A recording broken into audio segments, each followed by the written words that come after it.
Namaskaram. You mentioned in your previous discourses that 30% of the illnesses are body, while the rest are mind-created. I just want to know, in case you do get an illness, how do you know that it's mind-created or it's of the body?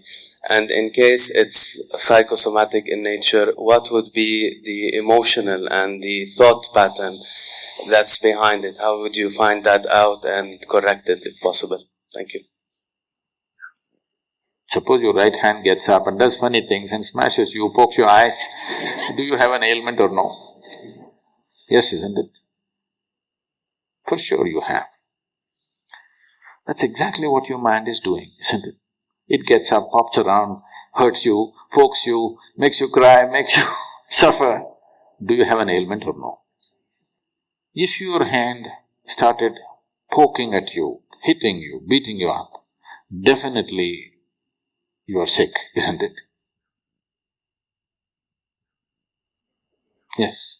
So if your thoughts and emotions are poking you, strangling you, torturing you every day, aren't you sick, I'm asking? By your own definition I'm going. So, because this sickness is on, it will manifest in so many ways in the physical body. There is no question anymore. Every thought, every reverberation on the level of the mind, depending upon the type of reverberation you create, the whole chemistry is going through a change. It's all been measured. Right now you sit here and think about tigers, you have one kind of chemistry, chemical changes happen. You think about flowers, another kind of chemical change happens. All this has been measured. So for every thought, if the whole chemistry is going through thing, if your mind is in this state, you know what kind of soup you're making? You're a lousy soup. Not just lousy, poisonous. If you are soaked in this poisonous soup on a daily basis, how to know well-being? It'll not happen like that. We don't have so much control today in the world as to what we eat, what we drink, what we breathe. All of it is somewhat poisoned. Modern societies have started treating disease, ailment as a natural process, which is a serious mistake.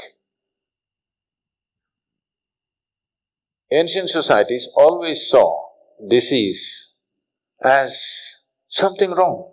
That's not how a man should be. A human being should not be in any state of illness, because illness means something fundamentally wrong. But modern societies have started treating this as normal, because there's an industry which thrives on you, very major industry. The second largest industry on the planet is pharmaceuticals. So, if the second largest industry on the planet is pharmaceuticals, there's too much lousy soup, isn't it? Every day you have to add something to this to make it… No. If you're willing, we can make this into a very wonderful soup. The chemistry is in a fantastic state. To be blissful is natural. If you do this, believe me, 70% of the ailments will vanish from the planet. Another 30%, there are many external influences which are not always in control. You cannot control that, only to some extent.